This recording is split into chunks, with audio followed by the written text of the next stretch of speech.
What's up? Jamithatsme here. Welcome back to my channel. Okay, if you're a new subscriber or a long-time subscriber, then hey, bitch. And if you're not a new subscriber or a long-time subscriber, then you already know what to do. Go ahead and hit that subscription button. Okay, so let's go ahead and get into Real Housewives of Atlanta. Y'all know it has been a very interesting time now that we all have been pretty much, dealing with this pandemic. We didn't know what was going on with Real Housewives of Atlanta. Y'all know Nene has been pushed out of the door, so she is not on this new season of Real Housewives of Atlanta. We will be meeting some new ladies, but on this first episode, they only gave us the old heads, okay? The new heads wasn't worthy of being a part of the very first episode of the season, so we're gonna see if they even gonna be a part of the second episode of the season, all right? But let's just go ahead and get into it. So they start off with interviews, and like I mentioned before, they're only focusing on the old heads in this first episode. So they interview all of the old heads to catch up with them to see what's been going on since we've been in this pandemic. How's life been treating them, right? Now, all of the ladies pretty much talk about, how their life has changed due to, Miss C19 coming through here running amok in the palace, right? And on the flip, they have been talking about protesting and everything that's been going on with that. Porsha has been extremely involved in protesting, especially on the behalf of Breonna Taylor and that unfortunate situation. So she has been out there with a few good people, letting her voice be heard. She's been out there getting arrested, unfortunately, and I mean, like, truly peacefully protesting and still being locked up, speaking on the incidences that's taking place, especially during this time while we've been in the pandemic. It brought tears to Kandi's eyes, and she kind of felt the way like, dang, like, we got to talk about this now. One of the first interviews we talking, you got me crying. I'm like, girl, go ahead and get it out the way, okay, so we can move on to some other things. We definitely get the opportunity to see Porsha live in action, actually protesting. And while she's out there protesting here in Atlanta, you see, peacefully protested, okay? You see the protesters being attacked by the police here in Atlanta, Georgia. Like, come on, baby. Come on. Okay? It's like, these people ain't out here bothering you. They out here just protesting, you know what I'm saying? And then you just want to shoot out some pellets or some bullets or whatever they was doing. Like, girl, that thing.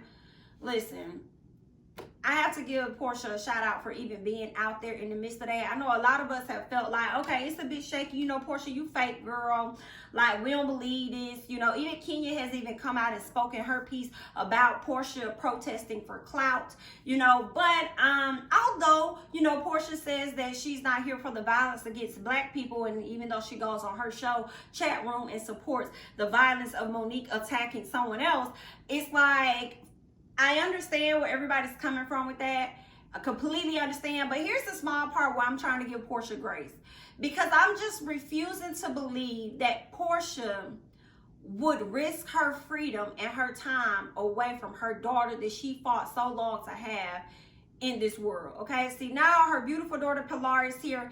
And I'm just like, okay, I just refuse to believe Porsha gonna put herself out here in this situation for clout, and actually risk being taken away from her child without a cause. So that's what's giving me a little bit of grace, when it comes to Porsha and seeing her live in action, out here protesting, because she is doing more than what we've seen a lot of these celebrities doing, okay? Did y'all catch when Cynthia called Kandi? Kandi could give a damn what was going on over there with Porsha.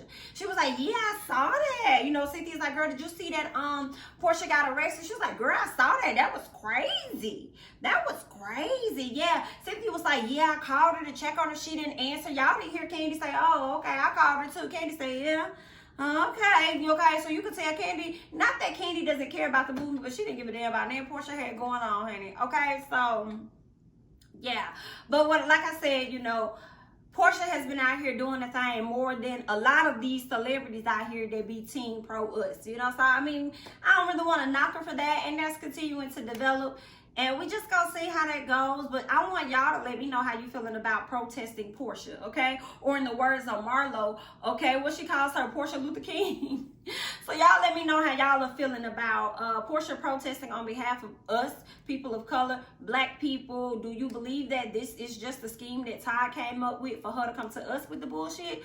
Or are you believing that Porsha protesting is completely genuine? There is no motive behind it aside from the motive of her people? people. Y'all let me know y'all thoughts about that. So let's move on. Cynthia, Kandi, and Marlo all link up, okay?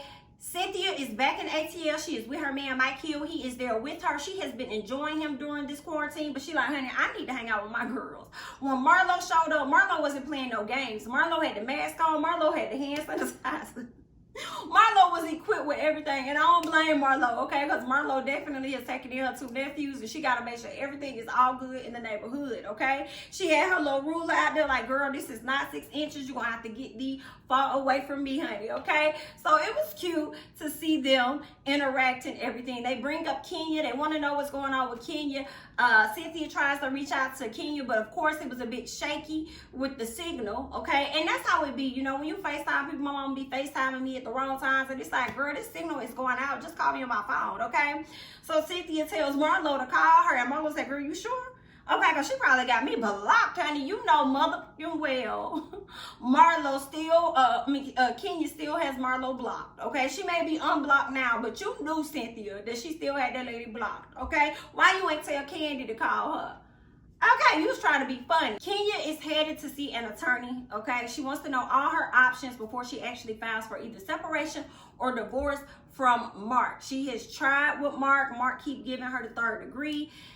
She's trying to really work it out, but every time she tries, he's just really not here for her. He got a lot of other stuff going on, you know, with the pandemic and everything. His business has been a bit shaky. I guess it's been going under. He's been trying to figure out that. And when she went to go visit him, it was like he took all his anger out on her. And I'm like, girl, he take his anger out on you because you allow him to, okay? You let him think that it's okay because you never check him in the madness. You just always say, okay, fine, okay, all right. I don't want to argue. All right, what do you want me to do, Mark? Okay, I'll do that. No, you better check his motherfucking ass. The moment you stand up to that man, that's probably when he's going to have a whole lot of respect for you. Okay? Stop backing down just so you can say that you married to somebody. Okay? You need to put him in his place because that's wrong. How you going to have a daughter that you want to love on but you can't respect her mama? Yeah, no. Now, Kenya does this confessional look with this whole, it made me think of Coming to America with the braids and everything and, you know, the African print or whatever she had on. It was interesting for me. I don't know if I necessarily liked it, and maybe it's because I'm not used to seeing her with the braids. I think the look was cute. I'm just not sure if the look was cute on Kenya. What did y'all think about Kenya's look? You know, it was just different for me. I'm used to seeing hair, voluminous hair, you know, just done up, and it kind of like shocked me a little bit. I was taken back like, okay, this is what we're doing here. Okay, then, all right, girl, but y'all let me know how y'all felt about that confessional look. I didn't like her confessional look that much. I really did not like Kandi's. That whole ponytail with the flip thing, I didn't like that at all. Even when Kandi sat down for the first interview and she had the bushy hair over to the side, I wasn't feeling that either. I loved her outfits though, but her hair choices, I wasn't really fond of. I didn't like that at all. Kenya goes, sit down with the attorney, explains to him what's been going on between she and her husband. She wants to make sure that she has everything in alignment. He tells her what her options are, where she can pretty much file this separation over here. Does she want to go ahead and get a movement on like figuring out the child support? What is it that she wants to do? And she's in limbo, okay? Because once again, she's still trying to hold on to this man. She's still trying to hold on to the fact that she can say, I'm married, I'm a wife, and all this other stuff, okay? She's still holding out hope that they're going to figure it out and get it together. Okay, so he's presenting her with what some of the options are, where you want to start. But Kenya's not really at a place where she really wants to go forward towards that because she fucking with Mark off hope at this point, okay? Hoping that he gonna come around and get it together. Basically, that's what that is. Okay, she over there crying about her daughter, telling me something, you know, I don't want my daughter to lose her dad. Kenya, she not, okay? She got her dad more than you got him, okay? So she not gonna lose her dad at all. Okay, so you can just cut that out, my dear. And then you need to don't play with us like Porsha has played with us these last 2 seasons, okay? Either you gonna be with Mark or you not gonna be with Mark and you gonna stand in it. Because the last year we went through this SHI with you with a whole different attorney. Now you got a black attorney, this whole different man, and here we are again. You're not gonna press the reset button with us, okay? Only for us to go to your social media and see that he all over there for Thanksgiving and saying this prayer and can't keep his eyes off you. Girl, is this a facade? Is this a facade? Is this a scheme that you and Mark came up with to come to us with the BS? What is going on? Okay? You over here acting like Candace trying to catch your tears before they fall. okay? Which makes me think that you ain't really crying. You ain't really hurt. You trying to play us. Stop trying to play us. If y'all in love, just say that. But, I mean, based on the off-camera conversation the attorney was having with Kenya, it sounded like it was real. It sounded like it was serious what she was going through, because he was trying to tell her, like, girl, you got to stop being so hard on yourself. You got to stop going through there, taking yourself down through there for a man. His failures are not your failures. They ain't got nothing to do with you. That's on him. You know, you need to get it together. All right? And she's like, well, you see, I'm trying. That's why I'm here now. You know, I'm trying to get it together. We gonna figure this thing out, okay? So I can appreciate the conversation he was having with her off the record, which makes me believe, okay, maybe she's telling the truth with that. But girl, you done put us through this last season. You look like you about to put us through this again this season, okay? It better be a different story come the next season. You hear me? Okay. Riley is getting ready to go to NYU. She can't wait to get the hell out of Dodge, okay? She is tired of being around that big ass house with Kandi and all them children, okay? She is ready to go off and be the loner that she is out there in New York, minding her business and leaving everybody else alone, okay? The conversation comes up about her dad, you know, Kandi saying, girl, listen, I'm gonna tell you, you're gonna be on a strict budget because school for you is very expensive. And Riley's like, well, girl, I understand that, but don't you think my daddy need to be paying some coin? Like, he ain't doing that any other time. So, yeah, so Kandi is like, well, he actually reached out to me. He actually cussed me out and told me that I was out here acting like I was a broke B.I.T. That's what he said about me, okay? But he the one around here riding around in Bentleys and all this other stuff, but he can't pay me the money he owed me, okay? He actually owes us about a good $100K. All right, in back pay. And I'm like, Kandi, she said he stopped paying 10 years ago. Girl, you should have been on his ass then. And I guess when you, about 10 years ago or so, that's when you got on Real Housewives and when you really started seeing some money. So maybe you felt this, oh, I don't need him for that. I got it. It ain't about what you need. It's about what she needs. Okay? That's old to her. Even if you don't use a dime of it, that is her money. So if he was not going to be there in her life and be an active figure in her life, then he got to pay the cost. And that's just period. Okay, y'all been letting this man get off with so much. That's one thing he should not get off on. And I'm so glad that Kandi is like, I already filed the paperwork. I've already done what I need to do in the courts, and we just gonna see how that's gonna be. And that's the reason he reached out to her and started calling her out her name and going off. The audacity. And like, excuse me? You don't do your part at all. You don't even initiate any type of relationship with this young lady. And then when I come for what my child is owed, okay, you want to sit up here and call me out my name. And it be so comical because a lot of these dudes be owing back pay and they be thinking as soon as the child turn 18, oop, that's cut off. No, boo. No, y'all be out here thinking y'all owe child support as soon as they turn 18 is OV. No, it's not. If you owe back pay, they still have an opportunity to go out there and get that coinage. Okay, hence, which is what Kandi is doing. So don't get psyched out, don't get fooled. Y'all around here trying to run away from paying the bill. Okay, it may hit you all at once and get all your wages garnished. You need to be careful and play it smart and stop listening to whoever the hell you over there listening to, for they get all y'all messed up. Okay, but I'm here for Kandi to get her money. I hope she gets her money, and I hope that money is able to help put Riley through school. And you know, Kandi was trying to tell her, like, you know, if your dad calls you, you gotta be willing to have that conversation and get on the phone with him. But Riley's at a place where she's not really interested in entertaining conversations with him. And then what's his name? Todd comes out and was like, pretty much agreeing, but saying, like, you got to understand, actions speak louder than words. He set the game up for her to respond to him in this manner. Okay, so it can't just be her trying to answer the phone or whatever. Like, he got to really genuinely put in the effort to want to be in this girl's life at this late part of her life, you know, at such a late time in her life. He got to really take the initiative. And I was with Todd, you know, like, Kandi, don't try and make your child have a conversation or a relationship with somebody. Like, don't force that on her. Let her know that she should be open to the opportunity should that be what she wants to do. You know what I'm saying? But she shouldn't be the only one trying. I do feel like Block is the one that need to be trying a bit more harder than the child, okay? I don't believe in stuff like that. Okay, I don't feel like a child should have to blow up a parent or a grandparent or an aunt or whoever on whatever side. That's a child, okay? You do your part, period. Cynthia, Kandi, and Kenya all at Kenya's house. Kenya got the girls putting on some stuff on their feet because she decided that she finna build her a pool, okay? She take them outside, and I said, Kenya, why would you do this, girl? Why you gonna have Kandi? Okay, she done hopped out, what's that, a Bentley? You got her putting her feet in some dirt only for her to put them same shoes in this Bentley?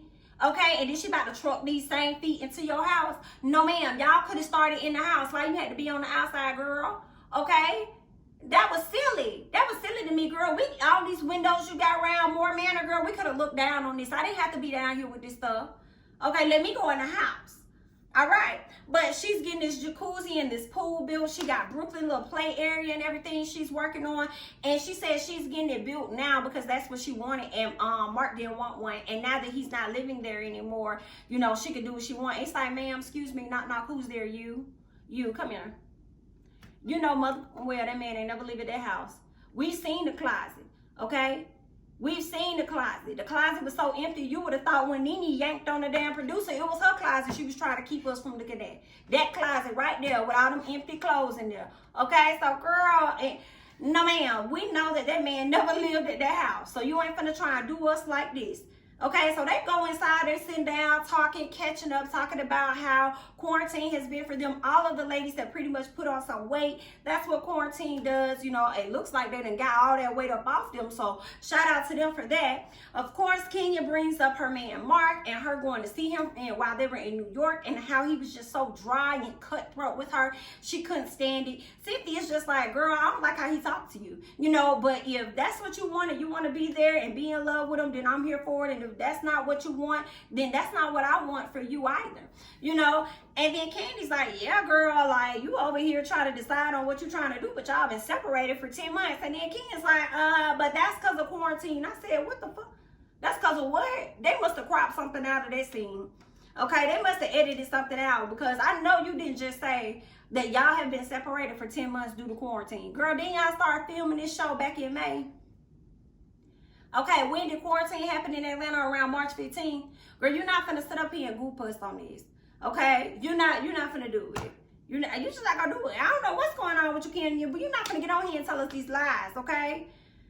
Whew, just call a spade and a buck a buck. And basically what I'm gathering is Kenya is in a situationship within her own marriage. Okay, she can't really do this. She can't respond to this. He gonna act like that. Like, I mean, like, you gotta tiptoe around everything, girl. You in a whole situationship. It ain't even a marriage. Like, it's just terrible. Okay, you always going the extra mile to see him, going out there trying to accommodate him, trying to make sure he good and this. And I'm like, girl, the whole time I'm like, girl, you in a situationship. Okay, but this your whole husband. Whew, good luck. So then you have Cynthia and Mike. So of course Mike is in ATL. She's trying to figure out this wedding and everything. She's so happy he's back. She's so happy she's back in ATL. So now she can really get this wedding stuff planned how she needs it to be planned. Well, you know, it's kind of getting close to the wedding. She's trying to stick to that 10-10-20-20 dates. And the limitations at this time, or at that time, is that you only can have about 50 people. So that was a bit shaky for her. And Mike had a hard time understanding where she was coming from because Cynthia really wanted this grand wedding. She really loves Mike. She's more in love with him than she's been in love with anybody. When she was with Peter, it was a mess. They really ain't have no money. Her sister then was hiding the marriage certificate. It was all kind of signs letting her know that this ain't it, okay? So now that she really feels good in the relationship that she is in, and going into this marriage, she wants that fairy tale wedding. And Mike is just like, okay, girl, so is it more about the wedding or is it more about marrying me? Because at the end of the day, if it's me, you, and the pastor, that's enough. As long as I can call you my wife at the end of the day, that's what's important to me. And she's like, I hear you. He was like, well, I guess it ain't coming out right, girl, because I'm not following you. And she was like, I hear you, but I'm just saying, you know, I would love to be around our family and friends. And I just feel like if we're supposed to be married, then everything's going to open up on that day. If we're supposed to be married, everything is going to open up and it's going to work out. And if not, whatever. Well, it doesn't matter because we know that they did get married on that day and they had 200 plus, okay, of the 50 of what they said. So they had about 250 guests, I do believe, to show up. So obviously they were meant to be married, okay? Everything opened up. They had a great time. They got married and she is now Mrs. C. Hill. So, but that's all I got. You know, Real Housewives of Atlanta didn't really give us too much. It is just the first episode, so we'll see what is in store for us later. I'll be honest, I appreciate what Porsha is out here doing for the people. We do appreciate it. However, I'm not interested in really seeing it on next week's episode. Okay, I'm ready for y'all to bring in the other ladies. Okay, we coming off of a very explosive season of Real Housewives of Potomac. So I'm just interested for y'all to get into the meat, especially with a lot of people trying to see y'all downfall with Real Housewives of Atlanta, considering the fact that Nene Leakes is no longer a part of the show. So they're trying to see, girl, when is y'all gonna get into it? When are y'all gonna give us something that we can feel? Okay, so we just gonna hang in there and see how things go. Like I said, this is just the first episode, all right, of Real Housewives of Atlanta. Y'all leave y'all thoughts and comments below about what you thought about the episode, what you thought about this review, and what you're looking forward to seeing, okay, this season. I'm Jamie, that's me. Don't forget to like, comment, subscribe, share my videos, and I will catch you guys in the next one. Bye-bye.